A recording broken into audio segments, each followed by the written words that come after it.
often say that presenters are supposed to start off their presentations with some sort of a joke, right? The idea is it warms up the crowd, gets them loosened up. I'm not convinced that that's always true in every situation, though, because I'm going to warn you, I will be telling plenty of jokes today.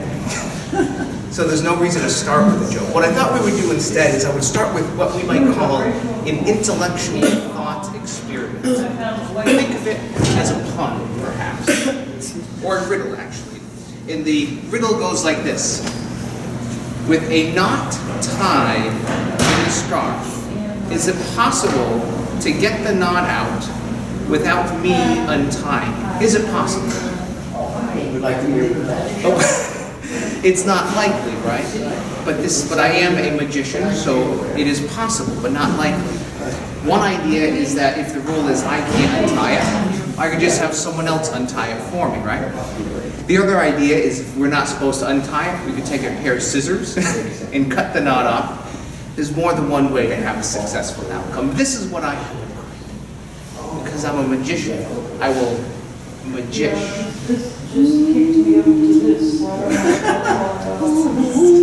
That's the sound of magic. And watch what happens. And the knot comes right off. Everyone go, yay! Yay! Yay! That was perfect. Oh, I can't believe it. Now, whenever I do this, you know what people always say to me? They say Jonas, because that's my name. They say Jonas, do it again. They always say Jonas, do it again. Yeah. And Jonas, do it again. Oh, I thank you for asking. There we go. I was almost on cue. But I'm sorry, there's a rule in magic. You're never supposed to do the same trick twice for the same audience, right? Because if you do, it ruins the surprise. But there is a loophole. And this is a loophole. Just because I'm not supposed to do it again, that doesn't mean that someone else can't do it again. What's your name again? Kevin. Kevin, that's right, Kevin. Kevin, you're going to do this trick for me. Hold on to the handkerchief, one hand on each side, and just pull the knot nice and tight. Pull it nice and tight. Now let go with one hand. Wrap your hand around the knot, not too tight, but not too loose, and just pull it off. Pull off the knot. Give Kevin a nice big hand. Very nice job, Kevin. And we have some new around. Let's do it again. Hello. I hope you're excited. Good to see you. All righty.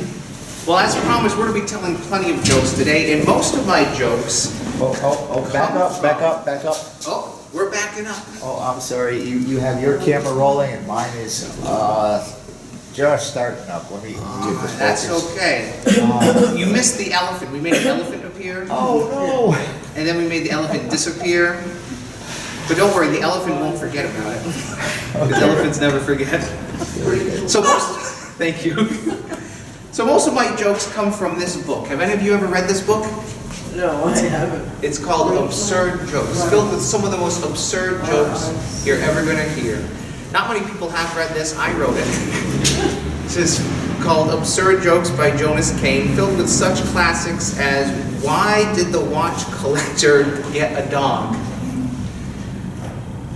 Because it was a watchdog.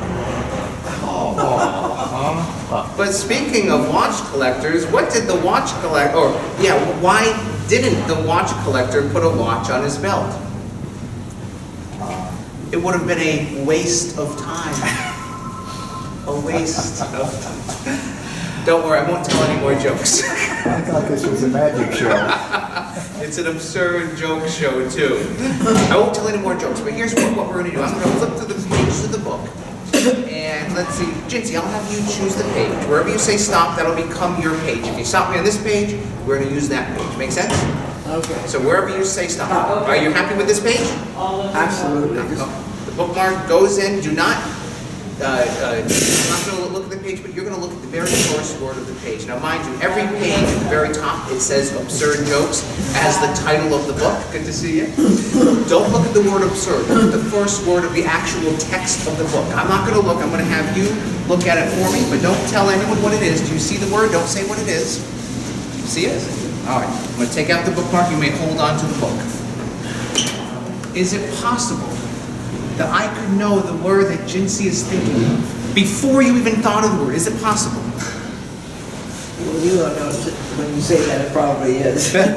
You see, you're starting to catch on, right? I'm a magician that's kind of good at what he does. So it's possible, but it's not likely.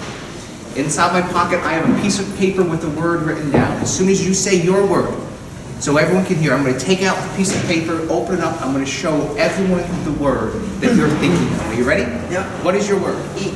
Eat. On the piece of paper inside this pocket dictionary, I have a word written down. I have a whole bunch of pages, a whole bunch of words. But on one of these pages, there's a word written down. What is that word? Is that your word? Yep. And it is eat, ladies and gentlemen. Thank you very much. Wait a minute, that's the dictionary, it has all the words. Well, it does have all the words. Now, I know underlined. I know you were probably thinking that was going to be only one word on one piece of paper, but I didn't lie. What I said was true. I had a piece of paper in my pocket. This highlights the problem with communication. It's the illusion that it's taking place. But for those of you who did think it was just one piece of paper in one page, in the back of the book I have a little piece of paper with a picture of me on one side. On the other side, I have a word written down. Is this your word? Same old word. Same old word. Give Jinsey a nice big hand. Thank you very much. Isn't this fun? We should do this every Friday. What are you folks doing next Friday? It's gonna snow again, probably stay home. That's probably good again. Well, I am very excited to have this opportunity to share my positivity magic with you folks. By a show of hands, how many of you consider yourselves to be ones who see the bottle as half full? Who's half full people? By a show of hands. We have 1, 2 of you. All right. By another show of hands, the bottle is half empty? Who tends to see the bottle as half empty? Welcome. That's the pessimistic view. Yes, that is the pessimistic view. There's only 2 optimists, 2 positive people, no negative people, no pessimistic people. I find this is often the case where some people don't see themselves as naturally negative or positive, not naturally optimistic or pessimistic. Otherwise, I would have seen every hand at some point during these 2 questions. I find people often don't see themselves as naturally one way or the other. It's more circumstantial. It's based on the circumstances. In fact, I consider myself to be Mr. Positivity, and yet even I have what I call situational negativity. And perhaps some of you have this as well. Mine tends to come out when I'm driving my car. Maybe you've experienced something similar. So again, that's something that's more circumstantial though. So the things that we're going to be talking about today, it's not just a bunch of theories. This is based on things that I've actually personally used and personally developed to increase my own level of positivity. Now, I've been practicing magic for well over 20 years, and what I've come to understand is that what makes for a positive magic show has less to do with making things disappear or appear or doing card tricks, but it has much more to do with being able to adapt to an ever-changing environment where anything and everything could go wrong. In fact, it usually does go wrong. And yet, even still, being able to arrive at a positive outcome. And it's this idea of working with reality to create positive results. That's what this presentation is going to be about. We're going to unpack 3 big ideas. 3 positivity principles and practices that we can start using today to start making a difference in our lives. Does that sound like fun, yes? Yeah. Does that sound like fun, yes? Yeah. After a cold miserable winter. After a cold, miserable winter, yes, we could certainly use a little more positivity. Now, let's consider this for a moment. In a moment, I'm going to have you folks think about something. I'm going to have you come up with your gut instinct first response to a statement. And it's important that you remember what this is. It's only 3 things, so if you have a piece of paper and a pen to write down, or if you have just something to remember this, I have some pens if you'd like. But it's important that you remember what your answer is. It's okay if your answer changes, but at the end of the presentation, you're going to be referring back to it. So the principles and practices that we're going to be talking about today are VCR.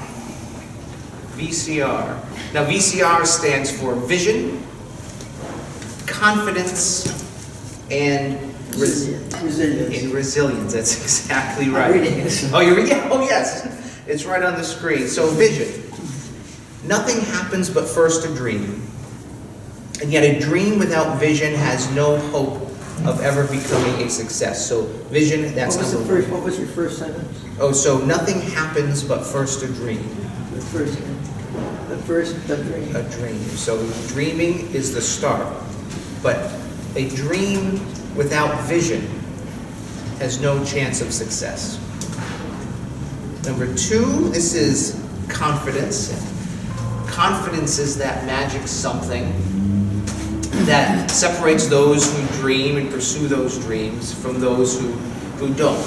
So confidence, that's number two. The last one is, of course, resilience. One of the saddest things in life is when we give up on our dreams too soon. And yet, just persistence alone, just blind persistence, doing the same thing over and over again, that's just going to often lead to stagnation and disillusionment.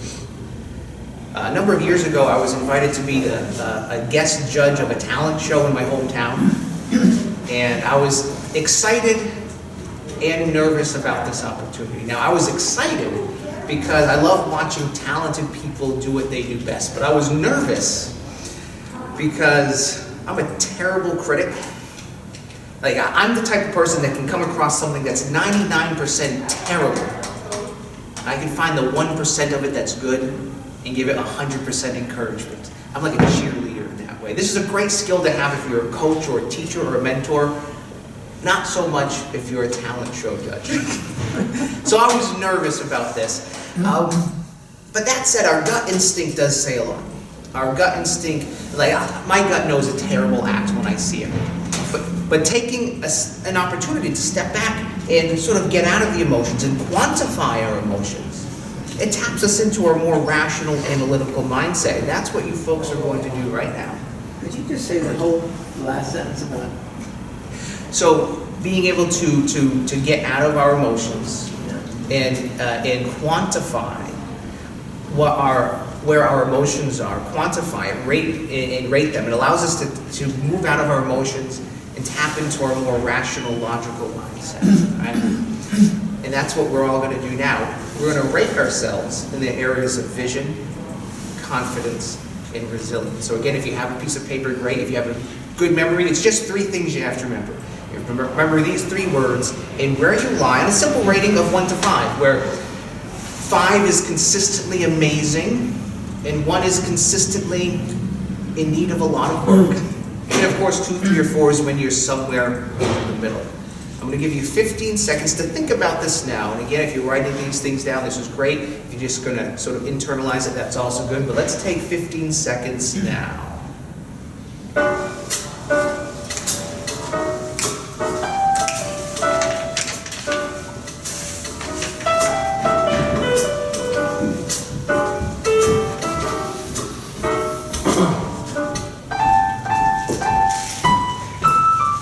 It was more like 18 seconds. All right. So as we move forward, I'm going to encourage you folks to think about what is it going to take to increase your scores in each of these 3 areas by just 1 point. By just 1 point. So our first topic today is going to be vision. And remember, nothing happens but first a dream, but without a vision, dreams will never have a chance of success. And everything we do communicates something. When we're strong in the area of vision, we're able to see more than others can see, than if you're not very strong in vision. Dreaming is important, because it allows us to see things not just for how they are and how they could be, but for how we want them to be. But what is different from a dream and a vision is that dreamers can see more than others can see, but not as much as visionaries can see. One of my favorite quotes comes from Dr. Martin Luther King. He says that the difference between a dreamer and a visionary is that a dreamer has their eyes closed, but a visionary has their eyes open. So someone who comes down out of the clouds, right? Because dreamers are in the clouds because they get to see the big picture, but visionaries come down out of the clouds, they identify the details, and they can communicate those details to others so that others can see and buy into that dream and that vision as well. So a way that we can go beyond this is by trying to develop our dreams. When I was a little kid, my biggest dream was to one day become a magician. But I didn't keep it just a dream. I turned it into a vision. My big thing with magic is that they were able to do things that not only are you not supposed to do, but the magicians could do things that you're not supposed to be able to do. So being able to show people that even the impossible is possible, that's how I knew I wanted to be a magician. But I didn't keep it a dream. I turned that dream into a vision. And my vision of what a magician is someone who can, who walks around fancy clothes, cape, top hat, and wand. So that's what I did. 5-year-old me running around my neighborhood, yelling abracadabra. My neighbors thought I was nuts, which was probably true. I was going to say. But I had the last laugh. Because one day, this person I was pretending to be became the person that I am, because on that day, I became a magician. I was just 12 years old. It was June 11th, 1996. I performed my very first magic show. That's how I knew that I was a magician. People were paying me for my magical services. But I also had a business card with my name on it. So that was proof that I was finally a magician. What's that? You are kidding me. Oh, no, I'm not kidding you. I'm not kidding you. It's 100% true. And I became a magician. It didn't stay a dream. I turned it into a vision. That's why I'm telling you this story, is to start showing you how dreams can become visions. I wrote a book recently called Are You Positive? And in that book, it's the 8 different steps that I've identified for thinking, being, and staying positive. And step number 3, because this is an acronym, so step for S, that is stimulate our passions. And stimulating our passions is what begins to allow us to turn our dreams into a vision. And to understand how this does work, it's important to understand what I mean by passions. So I define passions as the intersection of our talents and our interests. So the talents are the things that we can do better than most people with little to no effort. And interests are the things that we think about even when we should be thinking about other things. So when we combine those two things, bippity-boppity-boo, that's where we find our passion. When we intersect our talents and our interests. A lot of experts they say, oh, focus on your passion, focus on your strengths, focus on what you do well. If you do what you love, you'll never work a day in your life. But there's research that backs this up too. There was a Gallup study done that showed that 70% of the workforce is most engaged when they're encouraged to focus on their strengths, on their passions, what they do well. And this is striking news because there was a separate study done that showed that almost 70%, it was 68% of the workforce is not engaged at all. So let's think about this for a moment. Let's look at it from the other perspective. You're saying not engaged in their work? They're not engaged in their work.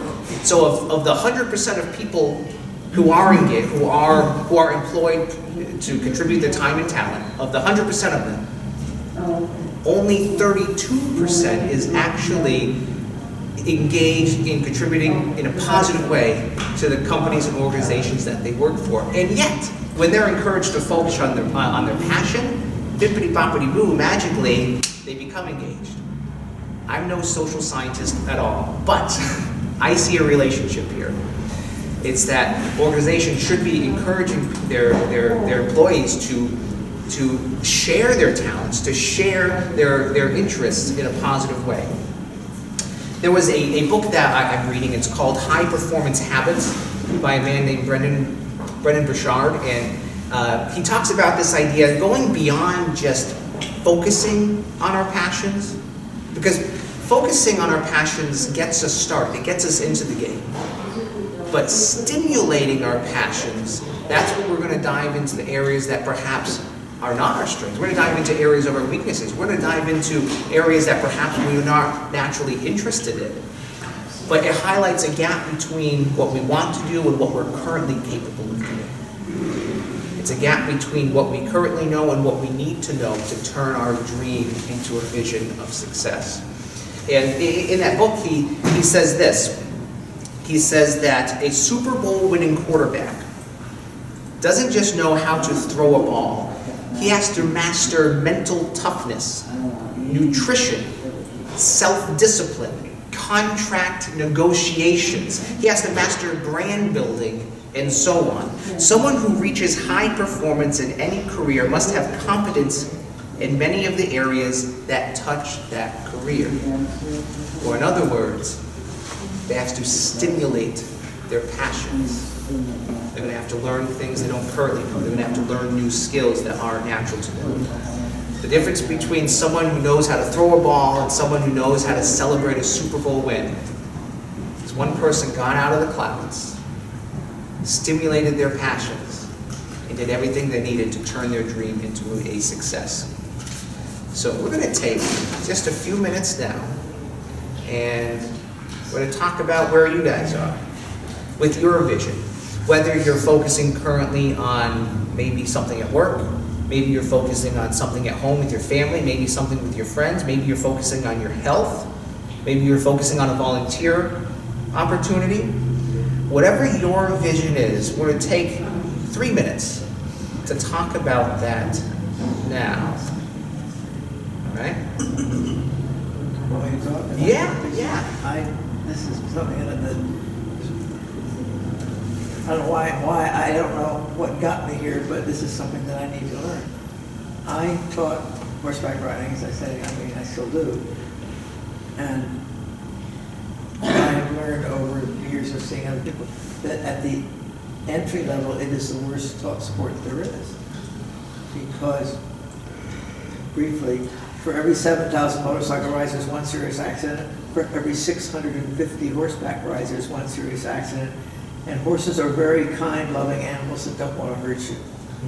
And it's because the teaching is bad and the horses get frightened and a whole bunch of stuff goes wrong. I know how to fix that. I've been teaching riding for most of my life. And I know how to fix that. Where I can't get, but people who teach horseback riding, they all think that they know more than anybody else who teaches horseback riding.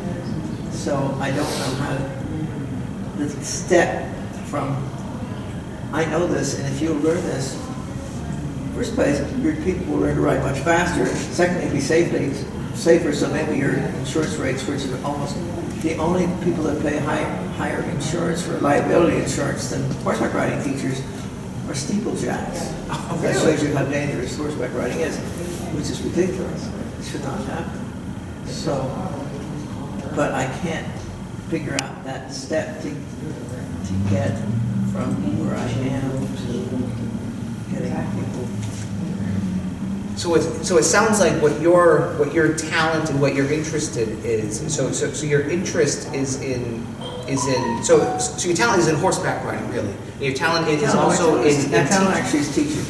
Is teaching. But your interest is also to help people not injure themselves, right? That's part of teaching. So Someone that happens. so this is your passion, right? So just like that quote about someone who knows how to throw a ball versus someone who can win a Super Bowl, is there are things that touch your talents and your skills and your passions. In the instance of the Super Bowl person, they had to get onto the business side of things, contract negotiation, brand building. These are things that if you just throw a ball, you don't have to worry about that. But if you want to go the next step, right, there's all these behind the scene business things.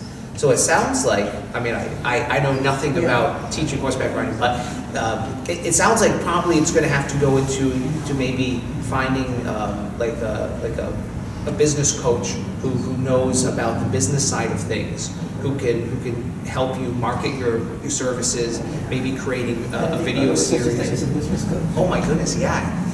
Yep, business coaches, they, Yeah, because that's the problem, is getting people to listen to me and want me to come. And, you know, where do I do that? yeah.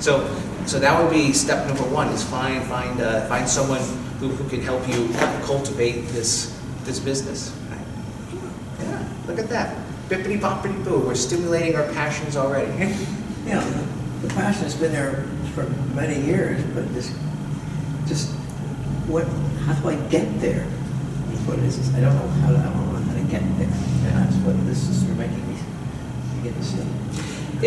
And really, there are some what I call stumbling stones, and there's often 4 of them that sort of, even if we know what we want to do, there's these stumbling stones that keep us from turning into a vision, and even if we have the vision, that keep us from going forward. And one of them is being discouraged by others. An important thing is to surround yourself with people who are encouraging rather than discouraging. I've been discouraged by a lot of people. One thing that I came to understand about them is you have to, one, question what their authority is. Like, you know, let's say you wanted to become a police officer. This is just an example. But someone is telling you, oh, you don't want to do that. Well, is this person a police officer? Have they gone to the police academy? You know, what's their experience? What gives them the authority to say that this isn't a good idea for you? The other things you could keep in mind is, what does that person stand to lose from you succeeding? Because maybe they're discouraging you because they stand to lose something. So those are 2 things to keep in mind. The other thing to keep in mind is, some people are hurt by past disappointment. I know personally, this is a big one for me. I've been engaged to be married twice, only actually married once, and then when I did get married, I was promptly divorced. So I know from personal experience that discouragement is a big stumbling stone, but I also know that I would not be the person I am today if not for those opportunities. I just make a comment.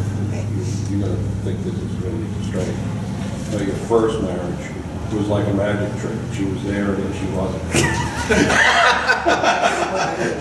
So he would say it was like a magic trick. When I did get married, I made her disappear. Sorry. Is it a bippity boppity boo? And that's what you thought you did, me. Look at her face.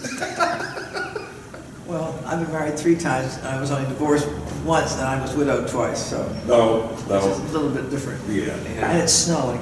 it is. Yeah, it's supposed to. It's supposed to Well, it is. get harder. It's the magic of snow. We're talking about the different meaning of colors earlier. Even snow, the meaning of snow changes. When I was a kid, snow days were the best days. Absolutely. As an adult, they're the worst days.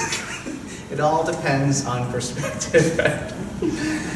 All right, so discouragement, hurt by past disappointment. The other one, settling for average. This was another big one for me, because the moment we settle for less than we deserve is the moment that we get less than we even settled for. Right, but a quick story about, Oh, yeah. I had, one of the things you in the horse business, you know, you have a horse to sell, and a friend of mine who also told horse horseback riding had a student who was looking for a horse, and I had a horse I might suit. I thought might suit, so he came over and looked at the horse, and he said, I should probably do it. And he asked me how much I wanted for her, and I told him. He said, that's not enough. I said, what? He said, if you price them too low, people think they're not worth, that they're not worth, that they're not any good. So I jacked the price up, and both horses was fine. But it was an interesting thing. It's true that if something is cheap, what's wrong with it?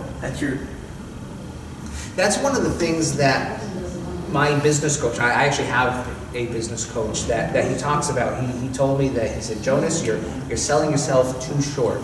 You need to jack up your prices. As evidenced by this is a free presentation today. How many people are here? 1, 2, 3, 4, 5, 6, 7. 7 including Russ. Thank you, Ray. And You're always right. the home audience. Yeah. And the home audience. This is but who actually showed up today? I'm doing this same presentation for a lot of money in just, in 3 days. I'm going to be speaking for over 200 people. In the following week, I'm going to be doing this same presentation for over 3,000 people. Glad we got to this one. Charging even more money. And that's the thing. There's no value on it, so people aren't showing up. All of a sudden, you have to pay a lot of money, people are going to show up. Settle for average, you're going to get average results. Yes? Why do you suppose the Barbara Streisand ticket is $3,000? People pay money to go to who's that guy with the big jaw and motivation. Tony Get Robbins. your gumption up. Yeah, but he got people to walk on hot coals and burn their feet. I heard about that, yeah. But we were saying before about, I heard it before, the motivation, basketball players, they took the whole group of all competent basketball players and they split them in half. And one half, they had them meditate, just do visualization, meditating about the game and playing and moves. And the other half actually played, practiced on the court. And the ones that meditated only, they did supposedly a little bit better than the ones that actually. Oh, really? I didn't hear about that. Yeah. That's interesting. So it's very appropriate for this conversation on vision. Being able to sort of take a step back and sort of visualize the game, sort of visualize what we want to do. If we can visualize it, we have a better chance of turning whatever we're trying to do into a success. It's a very good point. What's your name, sir? Scott. Scott. Nice to It's meet you. meditating or mindfulness. They talk about how it reduces stress too, and the basketball teams like the Knicks have tried stuff like that. Yeah. Having a Zen master or something like that. That's interesting. I didn't hear about that. That's neat. Do you know who the Zen master is, or is that something I can maybe look up later? Yeah, I'll get to you later. Yeah. All right. Thank you. So vision, settling for average, that holds us back from vision. Being hurt by past disappointment, being discouraged by others. The last stumbling stone, a lack of confidence, and this brings us to the next point that we're going to be talking about. That would be a result of the previous things. That lack of confidence really trickles down into every area of our life. Because really what it comes down to is it's a willingness to take on risks and a willingness to adapt to our circumstances. You have to recall in the beginning I was talking about how a successful magic show has less to do with card tricks and sleight of hand. It has more to do with adapting to an ever-changing environment. So let's dive right into confidence because this is really going to drive home this. I have a little magic trick that can help us talk about confidence. Welcome, you're just in time. Thanks. What's your name? Sam. Sam? I'm Jonas. Nice to meet you. Nice to meet you. Sam? We had polled everyone earlier. I don't want to leave you out of the poll. So the poll is people who are naturally confident, or excuse me, confident. We're using confidence, optimism, and positivity as synonymous in words like pessimism, negativity. You see the bottle half full. Those are sort of synonymous. Do you find yourself leaning more one way than the other? Yeah, I'm definitely more optimistic. You're a more optimistic person. Yeah. All right. Well, you're going to play the role of one of our optimistic friends. Okay, great. Our half full person. Yeah. And let's see. And what's your name again? Steven. And Stephen's going to play the role of more of our. You're going to be on the opposite side. All right. So whether that's where you naturally are, anyway, you're going to pretend that you're more of a half full type of person. So you're going to call heads or tails. What do you think it's going to be? Heads. You think it's going to be heads. Let's take a look and see. I don't even want to look. Is that heads or tails? Heads. It's heads. Hey, high five. See, I played the half. Well, you know what this could say, right? I mean, it's 50-50. Yeah. But it starts to prove my point, so I'm going to continue. All right. Steve, do you want heads or tails? What do you think? Let's see, I'm a headed boy. So you want it to be tails? Yeah. All right, so let's see. I don't even want to look. Is that heads or tails? On the wrist it is. Well, yes, it is. It did land on heads, but you wanted tails. I'm sorry, you lost. But let's give him a big hand anyway. Thank you so much for your help with that. Now, of course, it's 50-50, but this could prove a point, right? The idea is whether we think we can or we think we can't, either way we're right? But it goes even further than this, because what if you had said you wanted tails and it landed on heads? What if you said you wanted heads and it did land on heads, right? This would not have proved my point. So what could this say? Well, this says that I thought about all the different ways that this could possibly work out, and I made sure that it would always prove this point, because this is a special point. I think you probably noticed this, Yeah. Steve. You could take a look at this coin. Tell us what's wrong with that coin. It's got a dragon on one side and candy on the other. That's a double-headed coin. It's a double. Sorry. So then the question becomes, well, what if you wanted tails then? It would have landed on heads, right? Well, I wouldn't have flipped this one. I would have flipped this coin. And what's wrong with that coin? Double tails. Double tails. We have double tails. So come what may, I planned ahead and made sure that whatever was said, there were only two options. This is what it comes down to with confidence. There was a study done at the University of Wisconsin recently that noted that people who are confident, people who are stronger in the area of confidence, they're more willing to take calculated risks than those who are less confident. And they're also more willing to adapt to the circumstances, right? So the whole secret behind confidence is what we were just talking about earlier, preparing about all the different ways things could go wrong and being able to adapt instead of sticking rigidly to those sort of plans.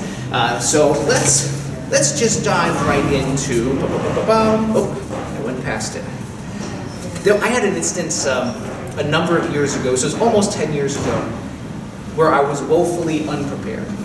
And so I learned about confidence sort of the hard way. I decided I wanted to go on a bicycle ride. So I did what any rational person would do who wants to go on a bicycle ride. I gave away all my possessions. I quit my job. Hello. I left my apartment, I moved out, I sold my car, and I headed for California. On a bicycle. On a bicycle from Massachusetts.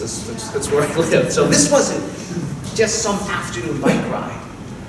This was a 3,000-mile cross-country journey. So on the third day of this ride, I made it all the way to Connecticut. It was about a 40-mile ride. I was taking my time. But when I got to Connecticut, I decided something very important. I decided that I wanted to go home. And I decided I wanted to go home. I had a good excuse, by the way. It was raining, and I was cold. Did I mention it was November? I left in November. Terrible time of year to go on a cross-country bicycle ride. I could not have been any less prepared. Not only was it November, but I was in horrible shape. I hadn't been on a bicycle in years, so I could not have been in any less of an unprepared state. And I tell you this story because it's a silly, true story, but also because it highlights how we can develop more confidence in our lives, which is, of course, developing the skill to plan ahead, think of all the different possible ways things could go wrong. But also, for me, it highlighted a gap. This gap between where I was and where I wanted to be, the gap between what I was currently able to do and what I was not able to do. If any of you have ever been on a train ride, you've probably seen those signs that say, "Watch the gap," right? In London, they say, "Mind the gap."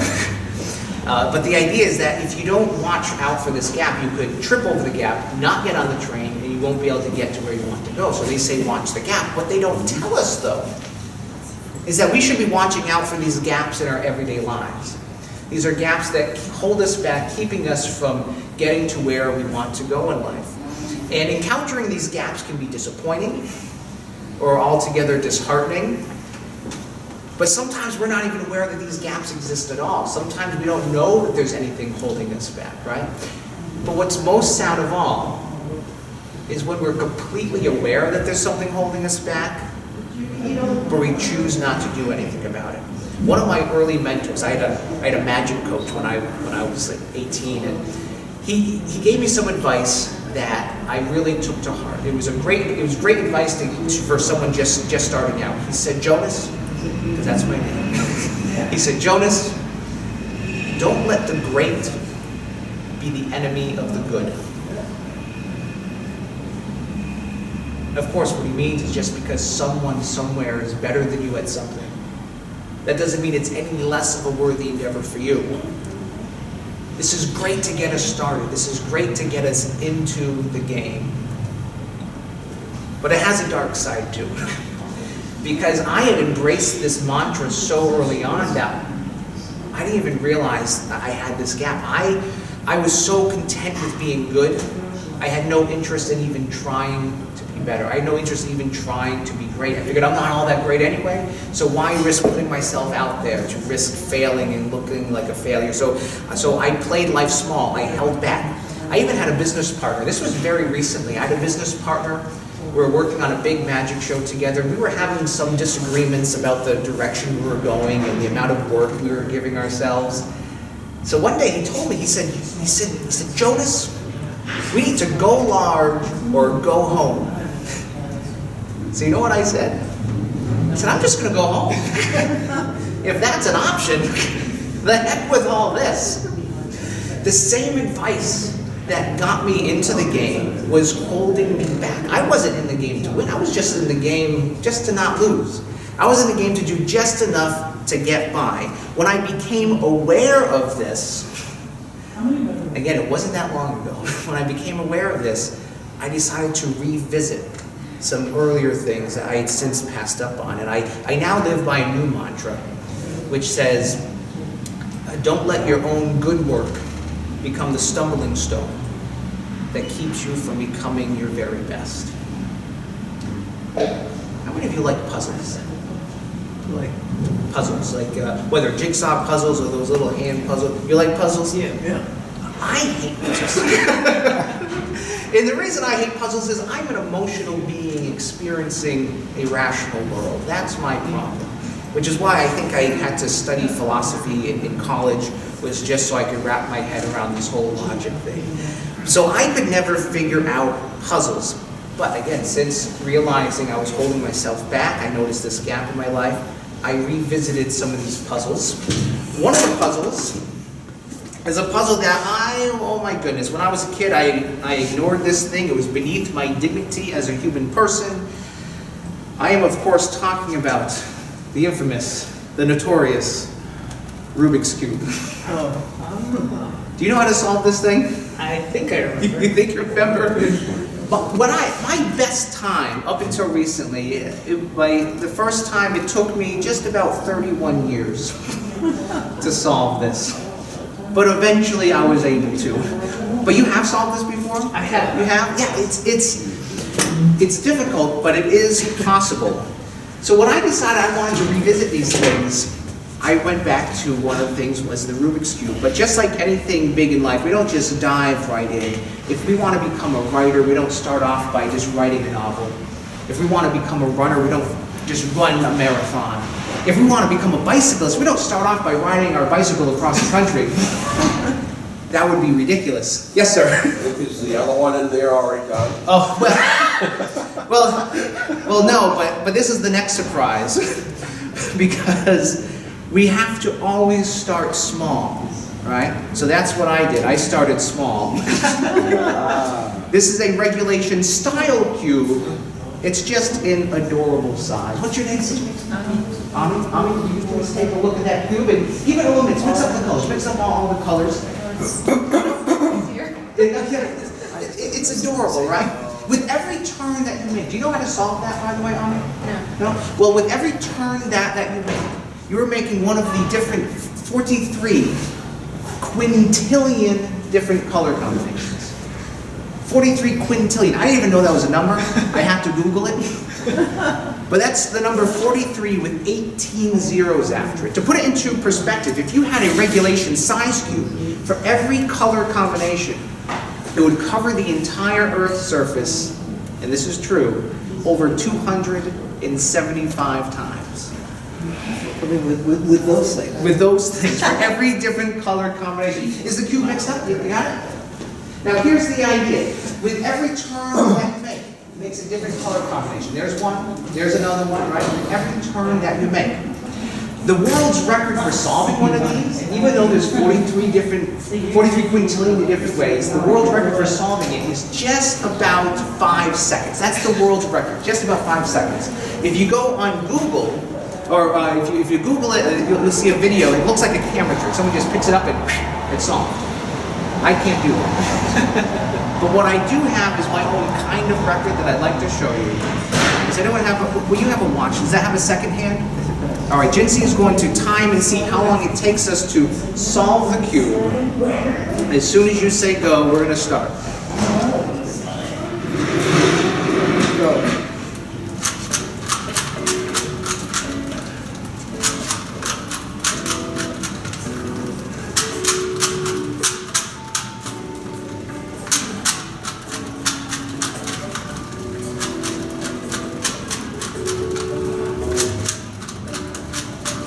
All right, time.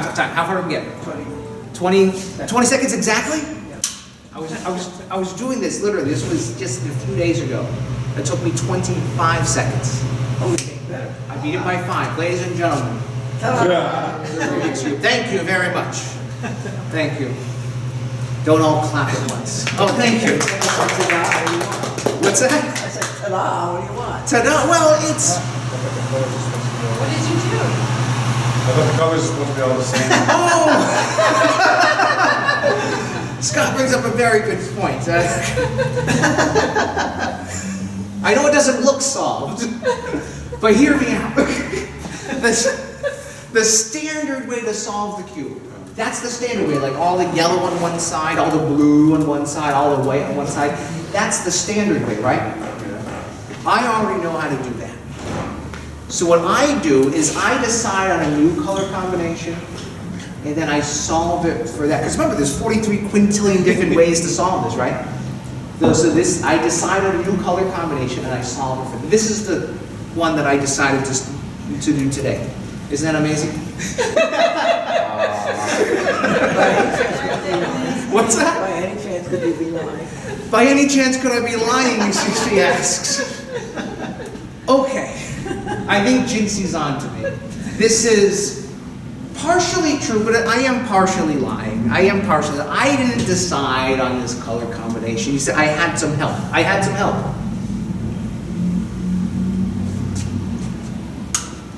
That's cool. See, if you look closely, Yeah, they're identical. all the colors match perfectly. Not just on this side, but on this side as well, Yeah. and on that side. Yeah. Making for a much more interesting solution to the problem. Let's give Ami a nice big hand for helping us out. She did a great job. What's that? Big hand. Oh, thank you. I appreciate that. But here's the thing. When I was a kid, I couldn't do this. Because I said, it's too hard, I'm not going to do it, right? But it's when we realize that, just because something is hard, that doesn't mean we shouldn't try. Doing our personal best will always be found in doing more than expected. In which case, I get to solve it the regular way as well. Thank you. Ami and Scott, thank you so much for helping me out with that. Give them a nice hand. Did you thank Kathy for helping you? And thank you also for helping me out with that. Isn't this fun? We should seriously, what are you folks doing next Friday? We should hang out here at the River Garden.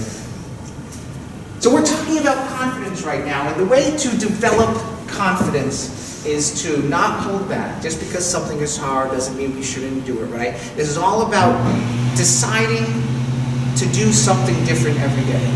Because if we think about it, we can never just decide what our future is going to be. We can't, that's like predicting the future. We can't predict the future, but what we can do is decide on the things that we do every day. And it's our daily habits that decide our future.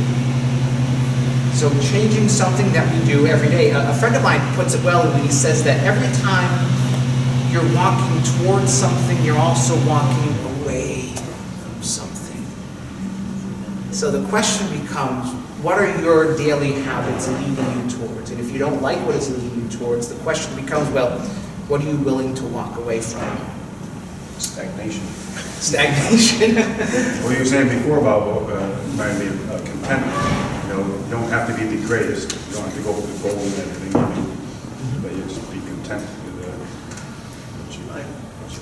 And don't try over. There was the book called The Peter Principle, where I think it was called The Peter Principle, where it's a paperback book years ago. Where you don't have to go for the CEO's job, when you shouldn't go for the CEO's job when you're middle management material. Yeah, so it's aiming a little bit higher every day. You don't have to just you start at 0 and then go directly to 100, right? But it's aiming just a little bit higher, just little steps, right? You get the gumption to take the first step. Yeah. That's the hardest. And that's what it comes down to is people who are stronger in the area of confidence. They're able to take that initiative to take those sort of risks. And not let little impediments get you down. You might have to get a friend or somebody to help you figure out how to do something technical, but you get past that. Yeah. What's that old saying? A journey of 1,000 miles begins with a single step. Yeah. Absolutely. And just one step, one day at a time. Right. It took me 31 years to solve this. We got there eventually, right? I gave up about 40 years ago. How about you guys? What sort of things are you folks working on? Right, we talked about the horses, teaching people how to become better I at. don't know whether they were here or not when I Yeah. said, you want me to say it again? Well, how about some other people? I'm finishing up a college degree right What are now. you studying? Information and technology. Awesome. Where are you studying this? It's at a UMass Lowell, Okay. so it's an online program, and I have about a month left, and then I'll be done. Awesome. Great. Look at that. Thank you. Yeah. Do you know where you want to go with it? Anywhere. I like just helping others with computer problems. It's what I love to do. With a computer problem. Yeah, just anything that's related to computers. Come and live it. You want to come and live at my house? Awesome. Every time. Printers, scanners. My favorite job has been working at a library and just helping people connect to the internet or helping them with Word documents, Excel, any sort of problem that comes up. Every time I get it all figured out, then they change the program. Right, things change so fast that it's nice to help people keep up with all the technology. Somebody over there started. What I liked about this for both of you who shared what you're doing is that it's being of service. It's not just doing something. It's not just having a job because you need to have a job to pay the bills. But what you're doing is you're trying to help people to become better horseback riders so they don't hurt themselves. You're helping people with their technology needs, right? So you're providing a service. There's this. I don't think I saw this in the book. I think I just saw this quote somewhere by an author. I forget the author's name, but he says that we should never seek to impress others. Don't seek to impress, but rather only seek to be of service. And it's being of service to others that I think is the most impressive part, right? That's what you're trying to do here. Exactly, that's what I'm trying to do here. And also, Jinsi does these talks as well about horseback riding, right? Yeah. So that's, and you're doing the same thing, being of service. Well, I can say without a doubt that if you're you have 3,000 people in front of you, and you're doing a magic show or any kind of show, you're usually going off stage and you want to be to yourself. Whereas here, in the small group of people, you can socialize. Yeah. So it's a whole lot different kettle of fish, and it's more fun. Yeah. Someone in the crowd may not be happy that you haven't talked to them. I Maybe see. 3,000. I see what you mean, yeah. Well, one of the ways that I'm going to combat that is this sort of discussion that we're having just as a whole group. One of the ways I'm trying to sort of combat that in the 3,000 group of people is they're going to be having these moments to talk in groups of 2 or 3, so they'll still be able to share it with each other. Yeah. So whereas we did this as a group of, 10 of us now or so, we're doing this as a whole, but there would be in groups of maybe 2, 3, or 4 spread out throughout the entire room. So even though they wouldn't get to talk to me directly on stage, but yeah. So you're sharing us before you share them. Yeah, so we're doing this now for the 10 of you, and now we're gonna go off to do it for a whole bunch of people. All right. And I'm being cognizant of the time. I see it is after 1 o'clock, so I realize people probably have places that they need to go. I'm gonna stick around for a little while if you want to talk more about what we're talking about today, celebrating success, vision, confidence. We didn't get to resilience, so perhaps next month we can start with resilience. I have a question. Yeah. So I wasn't here at the beginning to hear, like, what is your gig for doing this?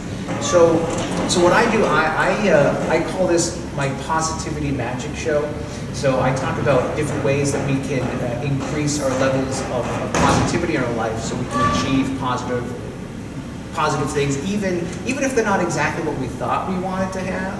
But it's ways that we can steer situations, even when life throws us lemons, that we can still have sweet outcomes instead of sour outcomes. One of the strategies that magicians use is they think of all the different ways that things could go wrong, and then they practice their mistakes. So it's almost silly to think that, because a mistake is something we don't want to have happen, so why give any focus or energy into it? But by analyzing all the different ways that we can think of that things could go wrong, and then practicing those mistakes, that way when we get into life and inevitably things happen, adapting to an ever-changing environment, we already know what we're going to do. We've already thought about it. We've become experts at making those mistakes. So come what may, we can have a successful, positive outcome. So that's my gig. That's my thing. So why are you speaking for free at the River Garden? Very good question. There's 2 reasons. Number 1, I'm seeking to be of service rather than seeking to impress. But also, this is excellent practice for me for when I get in front of the paid audiences, when I get in front of the 200 people, 2,000 people. Dress rehearsal. This is a dress rehearsal, yeah. It's a dress rehearsal. And it's also, like Steve was saying, it's more intimate. So I like to have my presentations be conversational, and I try to have that come across even in rooms of 1,000 people. But here, it's really genuine that way. Well, going back to the glass being empty, or half empty, or half full, is your glass is both, and you're practicing for when it's actually full. Ah, it's a very symbolic way of looking at this, yeah. Very So cool. that'll be $50. That'll be what? and it, Steve, ladies and gentlemen. He said that one word. Oh, because he's saying that right now my glass is half empty. It's a smaller room. Right. Right? But then when I'm there, it's going to be more people, so the glass will be full. He's a comedian. But the way that he'll always think of it is back with his glasses. Right. Level, half empty and half full. So it's both. So it's both. Never go below or above. That's my philosophy anyway. And here you thought, I was a little bit there. Whoa. So I have a second part to my question, which is, it sounds like you're a magician and a coach. That double. A little bit of both, yeah. So what I'm doing is, so when I started in my career, I was just doing magic shows. And then this was about 10 years ago, I started telling stories in my magic shows because I became not so much interested in amazing people, but then I was always looking for the best magic trick. I wanted to do real magic. And what I came to realize is that real magic isn't finding someone's card, it's not making things appear, but the real magic is being a positive influence to plant seeds of transformation into the lives of others. Some of my favorite moments where I run into people even years later and they say, oh my goodness, it's you. And then they tell me, wherever it is they saw me, and they say, oh, this is what I did with what you were doing in the magic show. And that to me is real magic. Yeah. So that's how this sort of came to be, bloomed into this, as opposed to just doing a comedy magic show, which I could still do, but I find this more interesting personally. It's nice to have that mix, because like that little Rubik's Cube thing you did was extremely impressive. And at least for me, it kind of brought me into the room more and believing you more. Okay. You know, because the skeptic in me walked in going, who is this guy, and what's his gig, what's he trying to sell? And when you did that, I was like, oh, he's the real deal. He's got something to give. And along with what you're saying, you have a lot to give.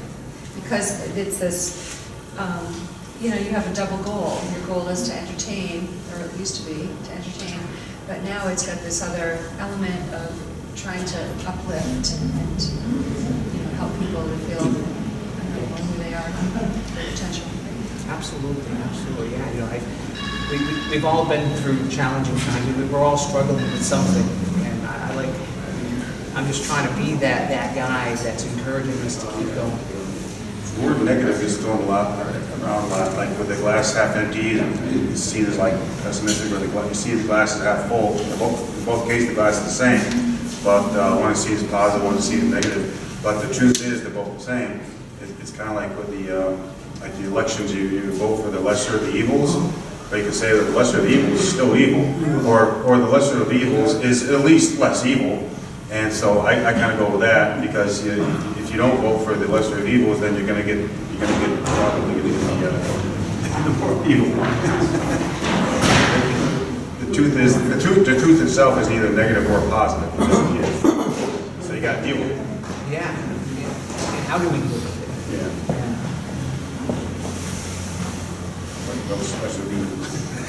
Try to get people that are not people with it.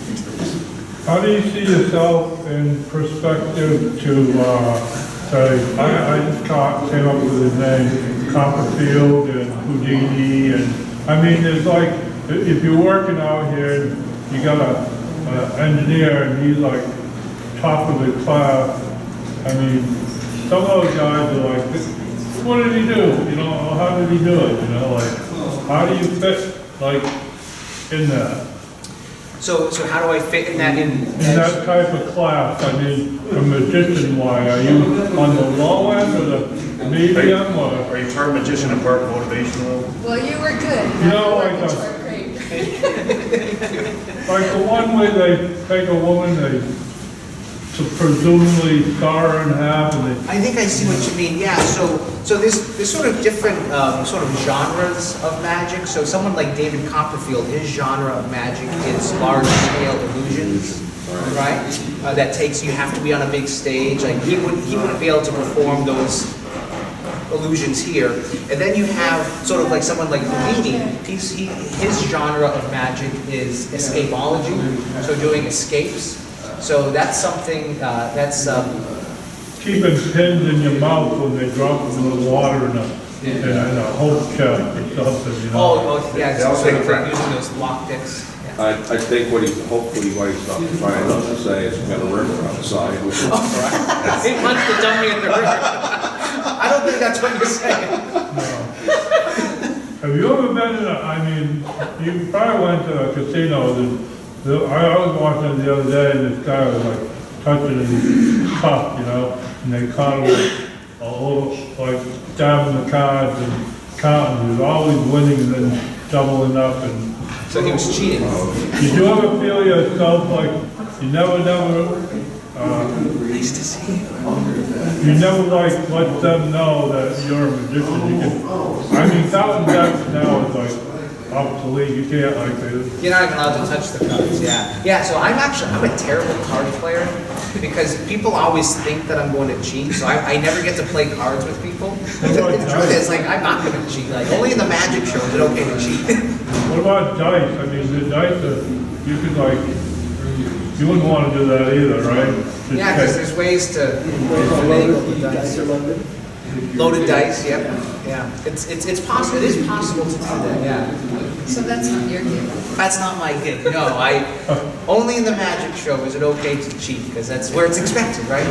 Not in everyday life. I'd love to play cards with you, but not if you got a lemon on the table. Because then we know the jig is up. Thank you so much. Oh, you're very welcome. Thank you so much for coming. Did you folks hear about this, or did you just walk past? I just watched that guy on TV the other night, you know. Thank Russ for that. He's the best cameraman we could ever ask for. BCTV. Big hand for Russ. BCTV. BCTV. So thank you for stopping by, all of you. I know Jig has seen me a number of times. Kevin, you've seen me a number of times. Steve, you've seen me right? A number of times. And we have some. Are you a first timer here? Yeah. To this? And Scott, have you been? Yes, every once in a while. Yeah. And what's your name again? Sam. And Sam, I don't think you've been to see me before. No, I actually just walked in and found out about it just now. It's snowing outside.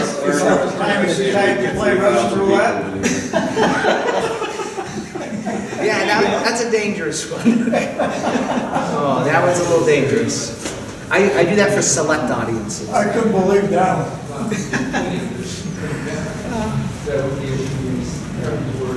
It came involved with that. All right, so I think that's it for the filming of this project. I'd like to thank all of you at home for tuning in to celebrate success. Tune in next time. We're going to talk about resilience. Peace. There we go. Thanks. Thank you so much.